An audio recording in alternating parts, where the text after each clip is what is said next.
Hello, my beautiful friends. I'm really excited to be talking to y'all today. Ever since my last video, I felt really inspired, been wanting to film more, but I just haven't had, the time or the space to do that. But today I had the house to myself, so I thought, why not talk to you guys and hopefully inspire you and motivate you and encourage you. The topic that I'm going to be focusing on today is finding joy in your disappointments, in your struggles, in times where you just feel like everything is falling apart, trying to find the joy for that. And I can just imagine how hard that is for a lot of you watching to understand and to actually find that. Because if you're going through something that's so hard, how do you find joy? How do you find a little glimpse of joy in that? And so how I came to understand it is actually through something that I'm super passionate about, which is Christ. I totally understand. Like I always say when I talk about this in my videos, if you don't agree with me, that's okay. This is something that's super passionate about me, and if you don't believe in God, there's other ways to kind of find that, like find someone that inspires you and find joy for you to, I don't know if that makes sense, find joy in other ways. But for me, this is how I found it, so I am sharing this with you because it's a huge part of my life and I want to be able to share that and not be ashamed of it anymore. So I'm gonna start off with a Bible verse actually. And this is James 1:2-4.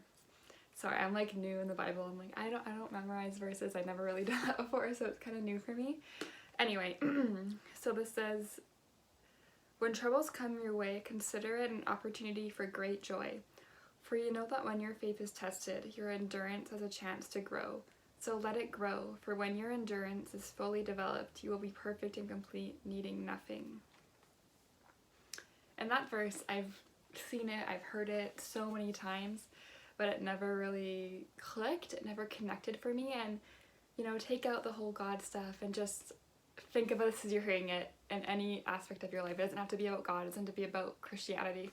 Just if you're going through any troubles, just think about those words. If your relationship just ended and someone says, consider this an opportunity for joy and growth.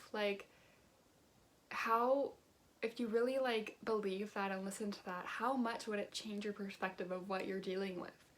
For me, there's so many things that have happened in my life. Friendships ending, relationships not working out, me, going back to old habits and messing up, and I usually would just get so down and be so devastated and just be wondering, why is this happening to me? Why does nothing ever work out? But once you change your perspective and you're thinking, maybe this is what is this trying to teach me? What is the situation? What can I learn from this? How can I grow in my healing journey?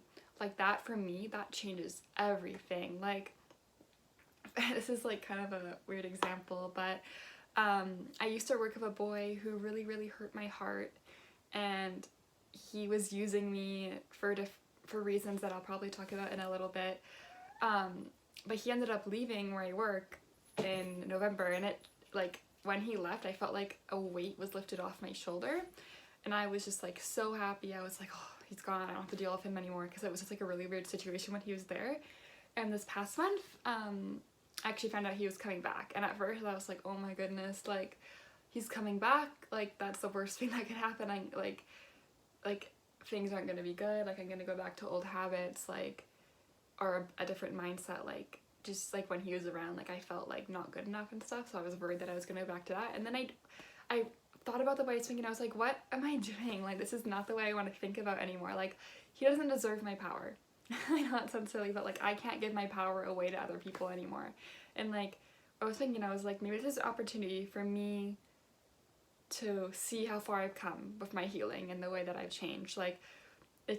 If this happened 6 months ago, I would 100% try so hard to get his attention, maybe flirt with him, give myself away to him, And I know this is this opportunity for me to be no, he doesn't deserve that. He's just a person that I work with, and that's all it is. And that's just a way for me to be okay, this is an opportunity to see how far I've come and to show my growth.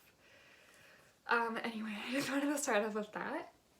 And I'm actually reading a book too. It's called It's Not Supposed to Be This Way. It is by Lisa Kirchest. And this book, when you're dealing with disappointments and hard things in your life, I highly recommend this book. It is amazing. It's changed my perspective and taught me so many new things. And I also like wanted to read a little thing about this topic from this book. That's kind of what inspired me to talk about this today. So basically she's telling a story about her friend that lost a child, and like, yeah, that's so hard. I can't imagine going through something like this, but she talks about her friend that she says that she was crying tears of gratitude. This is what she said. She said she was spilling tears of gratitude. Dare I say that's one of the best descriptions I've ever heard of what it is to consider the presence of joy in the middle of an unimaginable disappointment. She gets it. To live is to love is to risk pain is to live. It's what it truly means to be human, as fragile as dust, the breaking of us, the making of us, the building up of our faith. Like, imagine if we just didn't do anything that scared us because we were afraid of being hurt. Like, that wouldn't be a life, you know? And I feel like I've lived that way. Maybe I still do live like that to this day, but like, life is hard, life is scary, but that's the beauty of it, you know?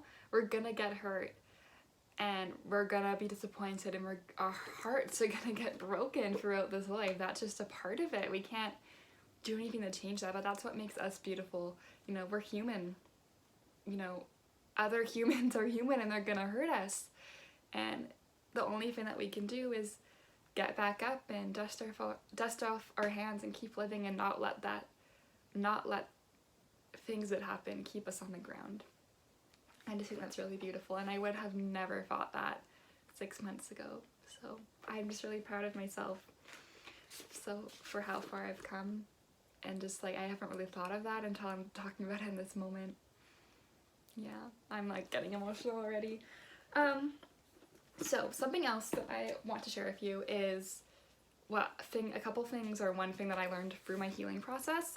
So if you don't know, I don't know if I've ever actually talked about this. I actually went through a healing like rehab program called Freedom Sessions, and basically it helps you to deal with baggage that you've had for your past, like childhood trauma, stuff like that, and turn that and like see how it's affecting you today, and kind of like letting go of those things, and like not feeling the shame and the guilt that we've carried our whole lives.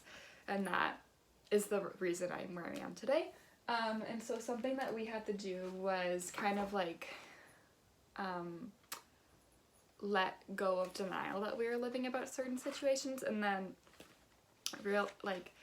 this is like gonna sound so confusing, so I apologize, but realize things that we were like using as our drug of choice, like not necessarily drugs or alcohol, like it could be, like I think alcohol is definitely one of mine, but like more of like I don't know, for me, my drug of choice has been a need for approval from others, and not being able to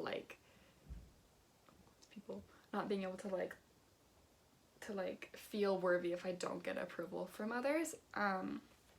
So we had to do something called an alert plan that helped us, like, if we feel like we're slipping back into old ways, what we can do to like get out of that. This sounds like so crazy, so I apologize. I don't know if this is making any sense. If anyone's still watching this, thank you, I really love you. You're a true homie. So we had to figure out 2 drugs of choice: your most damaging and your most frequent. And if you have looked or watched any of my old videos, I have literally a video called I'm a 22-year-old virgin. That's not true anymore. This is so awkward. For a little while, not for a long time, but like I ended up losing my virginity to a guy who used me just for my body, and I was like so obsessed with like that. I definitely like for a while thought that the only way I could be found beautiful and good enough was if I was having sex with guys just for the heck of it. Like, I don't think there's anything wrong with like having casual sex, like do you, boo? But I think if you're doing it just to find your worth and to find your value through doing that, and for people wanting your body, I don't think that's healthy. And for me, that's how it was, and I didn't realize that. And please don't think that like I think that people are bad for doing that. I don't at all. But if you're doing it just to have fun, you want to have fun, that's fine. But like if you're doing it because you hate yourself and you think that that's the only way people are gonna love you, so yeah, that was my struggle. Sorry, that was a side note. Anyway, so my most damaging one, yes, was that. My most frequent was my need for approval. So I guess they kind of go hand in hand. but just approval in like in other ways. So I'll explain. So I'm gonna talk about the approval one. So alert stands for, each letter in there stands for like a step in this alert plan. So A is admit, L is verbalize the lies, sorry, okay, I'm gonna start over. A, admit the behavior. L, verbalize the lies. E, identify what you want to escape. R, resist the behavior. And then T is the last step, which is trade in then healthy behavior for a healthier one. Okay, so I'm really sorry, this is like all over the place. So for me, it was approval from others. It's was my most frequent drug of choice. So admit the behavior. Specifically when acting out this way, so for me, I am looking for acceptance from others and proof that I'm liked. Verbalize the lies. I typically tell myself this behavior is acceptable because, so I wrote, it is just who I am, it's a part of my personality. So I'm so obsessed with getting, like, I'll actually like act like crazy when I'm trying to get approval from others. Like, I'll like be like, try to get proof, like just like going out of my way to show them that I'm a good person, just so that they'll show me that I'm loved. Does that make sense? I'm really sorry. Identify what you want to escape or avoid. The pain, conflict, stress, or responsibility this week I want to escape. So this, keep in mind, I wrote this like in September, October time. So like I don't even remember writing half this stuff, so I apologize. This is all over the place. So I kind of focused on the pain. I said the thing that I want to avoid is that I don't fit in with anyone. Too real. And then resist the behavior. 4 minutes or hours after I act out in this way, I typically feel, so this is what I wrote, I said embarrassed for going out of my way to get acceptance. Oh my gosh, sorry. Okay, I'm gonna re-say that. Resist the behavior. 4 minutes or hours after I act out in this way, I typically feel, so I said embarrassed for going out of my way to get acceptance and attention from people. And then, so a different way escape from this behavior would be, so this is kind of like saying like what's a different escape from this behavior? To understand, so I wrote, to understand that I don't have to be liked by everyone, and that's okay, that I'm not liked by everyone doesn't mean that I'm any less valuable. And then it says the person I could contact to tell them about my next 4-hour plan, like something else that I could do to like not do that. So I said my best friend. And then the last step, trade in then healthy behavior for a healthier one. A healthier activity I enjoy that I could plan for and engage is. So I said working out or journaling my feelings, and that, like, I love journaling. That's like my favorite thing in the world. To getting my feelings out that way, like, definitely is like a venting, like a way for me to vent without actually like, you know, trying to get approval from other people. And this is my kitty cat. You guys have seen her a lot. She says hello. Or maybe just playing with my cat. That would probably make me feel better because I know she always loves me and I have approval from her, right? And even like this, YouTube, like, I feel like if I focus on this more and like put more effort into it and actually like edit my videos, like, I think it could become a really cool habit. And also I want to, yeah, anyway, wow, that was really awkward, I'm sorry. So yeah, that basically is the alert plan that I wrote. I know that was kind of all over the place because I didn't read this before I started, but I really hope that made sense. And if anyone's watching this that deals with anything similar or anything, you know, any drug of choice that they have, I think that's a really good way to kind of like cope with it, and maybe to like, you know, figure out more of why you do those certain things. Yeah, and I hope you all are doing well. I just want to say again, like I say this every time, I thank you for the love that I've been getting recently and that you showed me. I really, really appreciate it. You know, this is a safe space. I hope you all know that. Like, obviously, like, we talk about our feelings here. It's like it's like the only types of videos I make. I think it's so important to be vulnerable and to be able to find a safe space and people that love you and, you know, make you feel accepted and that you're not as crazy as we all think we are, because I've definitely been there. And yeah, let me know what kind of videos you guys would like to see. I'm thinking of maybe doing like a testimony video of how I came to find God and all that kind of stuff. And yeah, I really appreciate you all. Goodbye. We didn't drop the camera this time at the end. That's great. Have a good week. Bye.